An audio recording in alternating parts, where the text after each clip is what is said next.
Hi, this is Amy, and I want to show you around the new Google Classroom that you're going to see when you create your new classes for this school year. Now, if you open up classes that you had already created in the previous version, they might look kind of different, but they're not going to be completely and utterly changed, and you'll still see some elements from the old Google Classroom. For example, this is a classroom that was created before the transition. You'll see it has no classwork page. And if I go into the gear, I see this add class materials. Now I was really hoping that that was going to be available in the new version of Google Classroom too, but inside the gear, we do not have that option anymore. So I'll show you where we're going to put our class materials. This is a place where we can go and find the class code. We can control what students can do on the stream. We can show deleted items that we maybe want to undelete and get back or reuse. We can turn on and off Guardian summaries. But there is no About page anymore. So let's talk about what the stream does now because its function has changed slightly. When you post an assignment on the classwork page, so let's go ahead and open up this assignment that is saved as a draft, and we'll go ahead and assign it so that you can see what happens. So it's assigned from the classwork page. This is now where we create and post assignments, but it is going to be pushed over to the stream. So the stream is now really what a stream should be, a running commentary of what has happened inside our Google Classroom. So let's see how this looks now. You see that I have posted an assignment and that is listed in the stream. This is not, though, where I go to make assignments anymore. So before, this is where I went to create assignments and really do everything that was done in Classroom. Now, all I'm going to do from the stream is make an announcement or reuse a previous announcement. So if I want to create assignments or topics, which is what these green labels are, then I do that now from the classwork page. So when I click create, this is where I see assignment, question, reuse, post, and topic. Now I can create topics without making assignments under them, but I do get a clear message that my students will not see those until I have a published post within. You can also create a topic simultaneously while creating an assignment. If you create the topic here,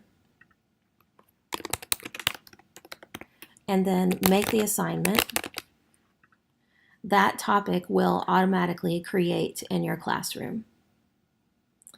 So this classwork page is really much easier to organize than it was before. We have a couple of different organizational structures here. We can move our topics up and down, and that will take the assignments with them, of course. And we can also organize assignments within a topic. So for example, if we make another assignment within this class materials section, and we assign, and now we have two.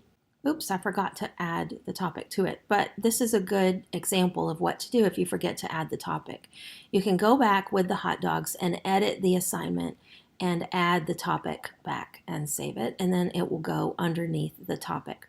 Now let's say I wanted this test assignment to be above these slides about Google Classroom. I could always go to my hot dogs and I could move that assignment up or move it down, and so I can control the order that things are appearing inside this section. So by the way, this class materials is how we're recommending right now that you sort of make up for the About page. I don't really love it because I can't actually just post a product inside here. I really don't have any choice but to make it an assignment. And like, for example, I just want this to be a resource. I don't really want anyone to turn it in or do anything with it. But right now, that's the only option that we have. So it's sort of a make-do thing. I can show you the settings that I made on this assignment to try to sort of give it that feeling of being a just an announcement inside here.